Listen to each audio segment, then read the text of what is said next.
Hi friends, welcome back to பமிமா சமையல் channel. இந்த வேலை நம்ம என்ன பார்க்குறோன்னா, நாம் பார்த்தீங்கன்னா சிக்கன் மஞ்சூரி ரெசிபி எப்படி செய்ய தான் பார்க்குறோம். வீடியோ ஸ்கிப் பண்ண பாருங்க, உங்கள் வீடியோக்குள்ள போகலாம். ஹாய் ஃப்ரெண்ட்ஸ், அதுக்கு வணக்கம். பமிமா சமையல் சொல்லுங்க. சிக்கன் மஞ்சூரி தாங்க செய்ய போகிறேன். எங்கள் வீட்டில் எப்படி செய்யணும் போகிறேங்க பாருங்கள். 1/2 கிலோ சிக்கன் எடுத்து வச்சுக்கிறேங்க. என்னோடய ஸ்டைலில் போகிறேன் பாருங்கள். உங்கள் வீட்டில் செஞ்சு பார்த்து அசதுங்க. 1/2 கிலோ சிக்கன் வெறும் கறியாக எடுத்து வச்சுருக்கிறேன். நல்லா கழுவி வச்சுருக்கிறேங்க. தேவைக்கான வெங்காயம், கொத்தமல்லி, மிளகாத்தூள், கார்ன்ஃப்ளவர் மாவு, மைதா மாவு, பெருங்காயத்தூள், மிளகுத்தூள், வீட்லேயே அரைச்ச தக்காளி சார்ஜுங்க. அப்புறம் 2 முட்டை எடுத்து வச்சுக்கிறேங்க.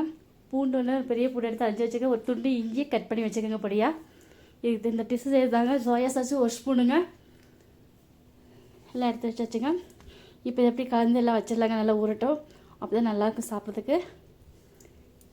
இப்போ அரைக்க சிக்கன் ஒரு கடாயில் வடச்சட்டில் போட்டுக்கிறேன். இந்தளவு கட் பண்ணிக்கோங்க இந்த சைஸில். அப்போ தான் வேகிறதுக்கு நல்லாயிருக்கும், சீக்கிரமாக வெந்துடுங்க நல்லா. இப்போ 2 முட்டையை உடச்சி ஊற்றிக்கலாங்க.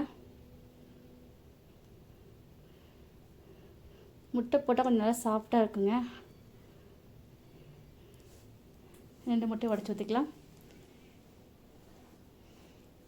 இப்போ கார்ன்ஃப்ளவர் மாவு போட்டுக்கலாங்க.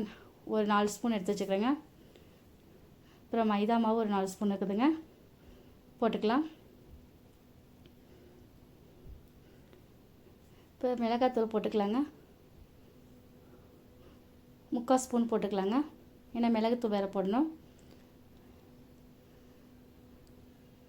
மிளகுத்தூள் 1 ஸ்பூன் போட்டுக்கலாம். 3/4 ஸ்பூன் தாங்க தரும். 3/4 ஸ்பூன் போட்டுக்கோங்க.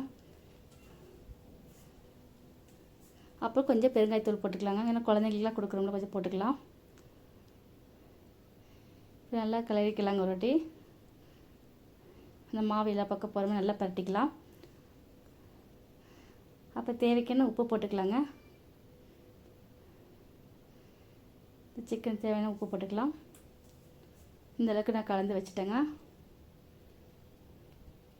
இது நல்லா கொஞ்ச நேரம் ஊறட்டுங்க. ஒரு 1/2 மணி நேரம் ஊறட்டும், நல்லாயிடும், நல்லாயிருக்குங்க. இப்போ மூடி வச்சிடலாங்க. இப்போ நல்லா ஊறிடுச்சுங்க. ஒரு 1/2 மணி நேரம் கழிச்சு கடாய் வச்சுருக்கிறேன். தேவைக்கான எண்ணெய் ஊற்றி பொரித்து எடுத்துடலாங்க. இப்போ தேவைக்கான எண்ணெய் ஊற்றிக்கலாங்க. நான் இந்தளவுக்கு எண்ணெய் ஊற்றிக்கிறேன். சீக்கிரம் போட்டு எடுத்துடலாம். உங்கள் வீட்டில் செஞ்சு பார்த்து சொல்லுங்கள். பமிமா சேனல் பிடிச்சா லைக் பண்ணுங்கள், ஷேர் பண்ணுங்கள். இப்போ சிக்கன் ஒவ்வொன்றா எடுத்து விடலாங்க. இந்த முட்டை போட்டுங்க நல்லா ஒட்டிக்குது. இப்படி ஒத்தையாக போட்டால் நமக்கு திருப்பதிக்கு ஈஸியாக இருக்கும், நல்லா வேகுங்க. திருப்பிடும் போது இல்லை ஒத்தையாக தனித்தனியாக சுற்றி போட்டுக்கலாம். அந்த கார்ன்ஃப்ளவர் மைதா மாவு போட்டு நல்லா அப்படி இதாகுது. தனித்தனியாக உதிரியாக போட்டோம்னா சீக்கிரம் நமக்கு வெந்துடும். சீக்கிரம் எடுத்து வேலை முடிஞ்சிடுங்க. இப்போ எல்லாத்தையும் திருப்பி போட்டுக்கிறேங்க. இப்போ இந்தளவுக்கு வெந்துருச்சு, நம்ம எடுத்துடலாங்க. முட்டை போட்டுனா அவ்வளோ சாப்பிட்டா நல்லா பஞ்சாட்டம் இருந்துச்சுங்க. சிக்கனை சூப்பராக இருந்துச்சு. நம்ம கறியே எடுத்துக்கணுங்க. எலும்பு இல்லாமல் கறியை எடுத்து போட்டிங்கன்னா நல்லாயிருக்கும். இப்போ எல்லாம் எடுத்துடலாங்க. இப்போ எல்லாம் பொரிச்சு எடுத்தாச்சுங்க. வேறு கடாயை வச்சுருக்கிறேன். தேவைக்கு நான் 3 ஸ்பூன் எண்ணெய் ஊற்றிருக்கேங்க. கொஞ்சம் நல்லா காயட்டுங்க. இப்போது கொஞ்சம் பூண்டு இருக்குல்லைங்க, அரைஞ்சி வச்ச பூண்டெல்லாம் போட்டுக்கலாம். கொஞ்சம் எண்ணெயில் நல்லா பொரியட்டும். ஒரு பெரிய பூண்டு எடுத்து குட்டி குட்டியாக கட் பண்ணி வச்சுருக்கிறேன். இதெல்லாம் கொஞ்சம் லைட்டாக பொரியட்டுங்க. அதுக்கப்புறம் இஞ்சி ஒரு துண்டுங்க, அதையும் பொடியாக கட் பண்ணி அதையும் போட்டுக்கலாம். இது நல்லா கொஞ்சம் எண்ணெயில் இதாகட்டுங்க, நல்லா பொரியட்டும். இந்த அளவுக்கு வந்தால் போதுங்க. இப்போ வெங்காயத்தை போட்டுக்கலாங்க. வெங்காயம் ரொம்ப வணங்க வேண்டியதில்லை இல்லைங்க, ஒரு கண்ணாடி பதம் இருந்தாலே போதும். ஒரு பெரிய வெங்காயம் 2 வெங்காயம் அரைஞ்சிருக்கிறேங்க. அப்போ தான் நல்லா வெங்காயம் கொஞ்சம் போட்டால் நல்லா இருக்குங்க. கடிச்சு சாப்பிடும்போது சிக்கனோட அவ்வளோ சூப்பராக இருக்குங்க. இப்போ வெங்காயம் கண்ணாடி பதம் வச்சுங்க. வீட்லேயே அரைச்ச தக்காளி சாஸ் நான் போடுறேங்க. இது வீட்லேயே நான் அப்பப்போ செஞ்சுக்குங்க, ஃப்ரெஷ்ஷாக செஞ்சு வச்சுக்குவேன். வீட்டு வெளியில் வாங்கவே மாட்டேங்க. இந்த வீடியோ வேணால் போட்டுக்குங்க பாருங்கள். இப்போ சோயா சாஸ் 1 ஸ்பூன் இருக்குது, அதை போட்டுக்கிறேங்க. அது நல்லா கிளறி விட்டுக்கலாங்க. அது நல்லா கொஞ்சம் வேகட்டுங்க. அப்படியே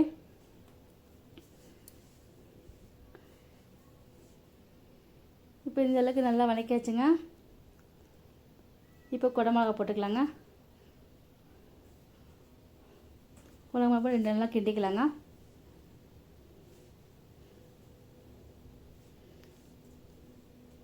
இப்போ லைட்டாக கொஞ்சம் பெருங்காயம் கொஞ்சம் இருக்குங்க, உப்பு கொஞ்சம் போட்டுக்கலாங்க.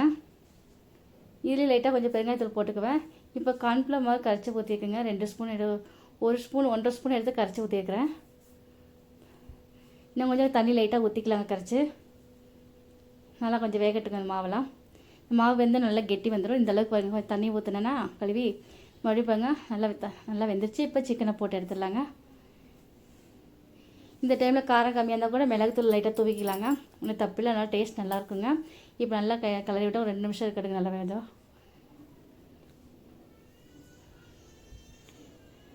இப்போ நல்லா கிண்டி விடுங்க. அடி பிடிக்கும், இந்த மாவு போட்டனால கார்ன்ஃப்ளவர் போட்டனால கொஞ்சம் அடி பிடிக்கும்.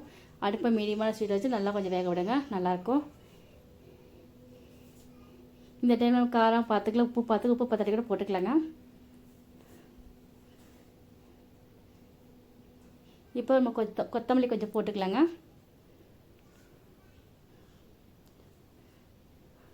அப்படியே ஒரு கிளறிக்கலாங்க. ஓகே காய்ஸ், பார்த்தீங்கன்னா சூப்பராக சிக்கன் மஞ்சூரியன் ரெடி ஆயிடுச்சு. இந்த வீடியோ பிடிச்சிருந்தா லைக் பண்ணுங்கள், ஷேர் பண்ணுங்கள், சப்ஸ்கிரைப் பண்ணுங்கள். தேங்க்யூ ஃபார் வாட்சிங். பாய், மீண்டும் சந்திப்போம்.